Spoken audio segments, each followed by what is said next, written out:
Hi, Anang. How are you? Good man, how are you? Good, good. Look, Back again with a series of videos. yes, Yeah. yes. We're in Right. Coventry University. Right. This is where you done your MSc. This is my base. This is where I did my MBA. This is what got me to the UK in the first place. Spent a lot of time in this building and in this campus.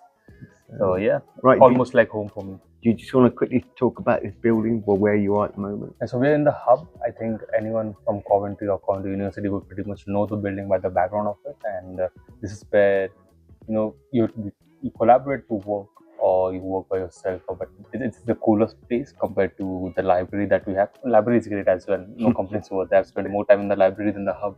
But here you got restaurants, you got events, everything. There's a venue behind stage and all of that. So it's a cooler place to hang out. Most students hang out over here for a lot of time if they want to work, chill out, have something to eat on the side. That sort of place. Oh, great. So look, you've been to Coventry. You're now working from the UAE, and you've been to different parts of the world where you've been working for us. So talk about that. Talk about how you found cultural differences, difference in work practices, the whole ability to work abroad and still keep in contact with the guys that are in the main office. Right. So I think if I have to count, it's been 5 countries that I've had to work from this year. Thanks to you guys. First one being January, I was in the UAE, Dubai, Sharjah, where work is a bit more direct, slightly fast-paced. Things move, especially in AI and data science, where need is to access data. So things have been pretty much direct over there. People mean business. You go to the meetings, you're like, what is the ask, this, that, everything. It gets done, and you move on to the next one. They mostly speak in English, which is one thing, which is one good thing. But culturally, of course, they want that localization over there, where they like if you can speak Arabic. They like Arabic speakers. They like Arabs from other countries as well. So you see that there's a bit of a brownie point if you know Arabic. If there's someone Arabic in your company, a bigger brownie point if you have a local working for you. Then when I went, similarly on on the lines of having that language preference, when I went to Thailand for our DBT through the Department of Business and Trade, UK, what we were told and what we also experienced, again with me connecting with the other delegates who were there from the UK who've been trying to get into that market further, is that they really only mostly converse in their local language, which is Thai, right? So from them, again, work cultures are great. Like, no, again, Dubai, Thailand, Asian countries do not have your strict work lines, work time hours. You are not exactly logging out at 5 p.m. or 6 p.m., which is vastly different from what we have over here. Again, high preference to the local language. Right. And then India, of course, not a lot of preference to local language because there are too many local languages. Every 200 kilometers, there's a new local language. So you get away with English over there. They like the English aspect. And then, I think I don't need to emphasize a lot on the UK. You know that better than me, what is working like over here. Yeah, no, it's definitely, I mean, I've had the chance to work in different countries myself, and there's a big difference, obviously. Here there's a point of either working from home or being agile, being able to work from anywhere, and then as opposed to sitting in an office, I think that especially in the UAE, people still want to work in an office. Here, maybe in UK, you have that hybrid where you can work from home and go to the office as such. So how is that for India? I think so. Yeah, given that a thought, and I think why people prefer to work from home here more than other countries is because you're by yourself. The culture is that you don't stay with your family. I mean, by family, I mean your parents and everyone. You move out. So basically, you have to do a lot of tasks at home by yourself in terms of meal preparation, your laundry, and this and that. Right? Yeah.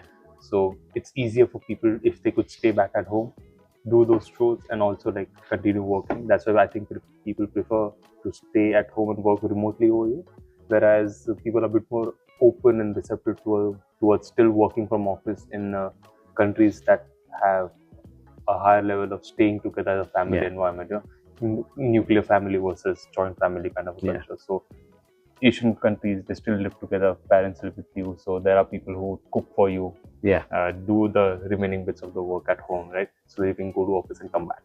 I think that's the difference. That's what is the main difference or the main influencer to have that difference in the way people prefer to work? Yeah, because I mean, we look at the similarities and we look at some of the differences as such, so you can see that, yeah, but can you see some of the countries that you have worked in adopting a more of a hybrid role or more of a work at home as opposed to the office as such? I think it's happening in India. I wouldn't know much about other countries because I've lived there, but in months.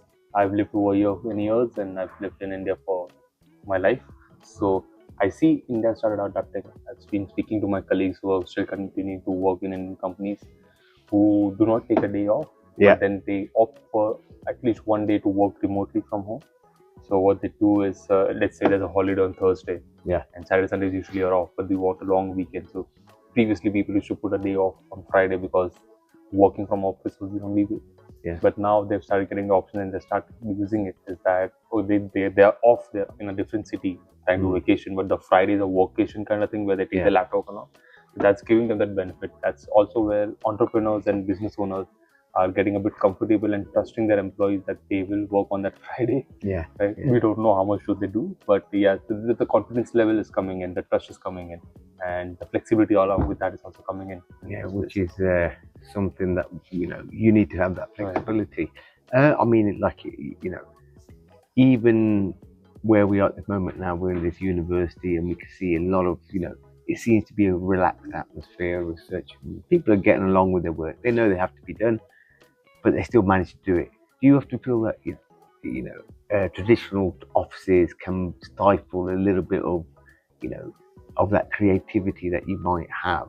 And then whereas if you're a bit more open place this where you're agile, you're in a different atmosphere, you could probably get a little bit more productivity out, or maybe a bit more creativity. I think I used to have this. We had this session during my MBA sessions in Coventry, one of the lectures where we did discuss. We were like, "What's your preference?" And I think it boils down to you as an individual, what works out for you. Right. For me, I mean, my classmates back then said that working or sitting on a turf inside of an office in a more beanbag kind of an environment setup works out for them. They could be at their best in that environment. But for me, it is always exactly opposite, because if I'm too comfortable, I don't feel like working. If I am on a desk, on a chair, wearing formals, and I know this is why I'm here, then that's where I can unlock my productivity. I think that's again. So there was no right or wrong answer to it.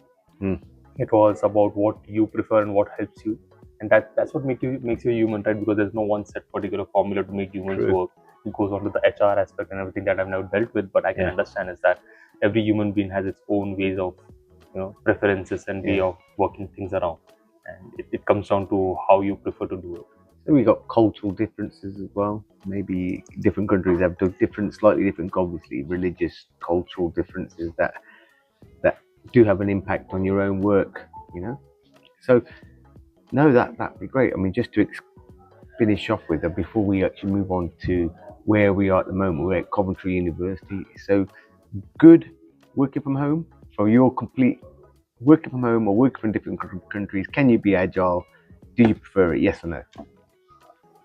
One word, yes. I mean, working from anywhere, working from home gives you time, helps you not waste time from traveling and getting stuck in office. Keeps you agile, and I mean it also suits because the kind of work we are doing, this is all that is needed over there.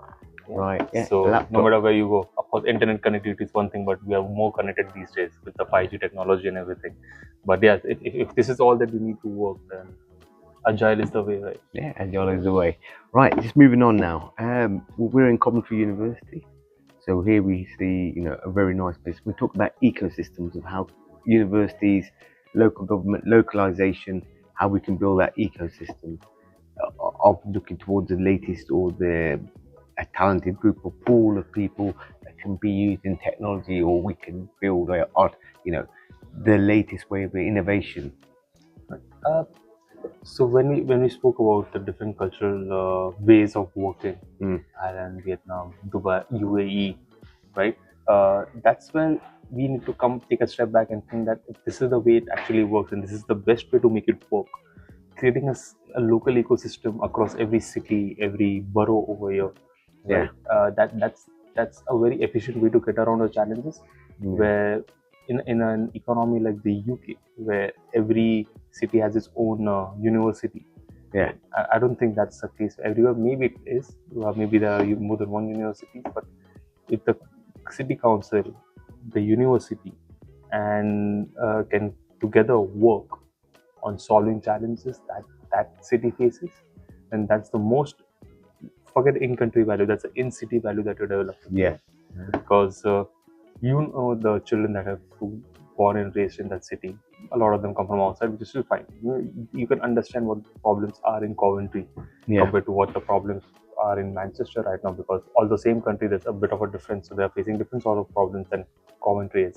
So if the council lists down, these are the problems that we need, some sort of technology, governance, policy and procedure making. This is what we need from the university. Then the lecturers, along with the students, can work on those things, get the students some real exposure, the experiential projects. The council can provide it to them. They don't need to go asking for internships in different countries, different corporates, and try to solve challenges that are not related to them. If that kind of a collaboration happens, where cities' local challenges looked after the city's council and worked on by the city's local university, and that helps solve the chain in a very localized manner, rather than to having to look outwards for those issues. What do you think about that? No, I mean, I put it down to what Coventry, where we are at the moment, was traditionally a manufacturing hub. So automobiles, motorbikes, those were a big part of the city. Obviously, that has now dissipated over a period of time. We still get a lot of obviously, to me, I think that the university focuses, it has a fantastic engineering school in Coventry. I think that's where local council authorities and industry, being JLR and Coventry, have sort of worked together in this and thought, can we still bring through great talent that can help in engineering and design the latest cars or car design or innovation. What else can Coventry do? I think that's a very smart, like you said, other than the automotive industry, what other aspects that Coventry can build on top of a great automotive engineering school? What else can Coventry do? And again, like you said, is look for that challenge.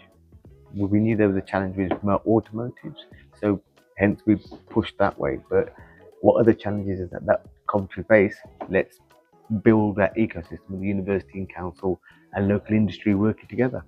Right. I think that's the best way to go around, and that's also what we are trying to do wherever we go. We spoke to Birmingham Council and Birmingham University in the last week. I think there would be a good partnership angle that we would be able to bring around over there if Coventry follows. For me, because personally, this is where I belong to in the UK, for how much ever time I spend over here, and that'll be a bigger win on a personal term and also on a strategical term for the country overall.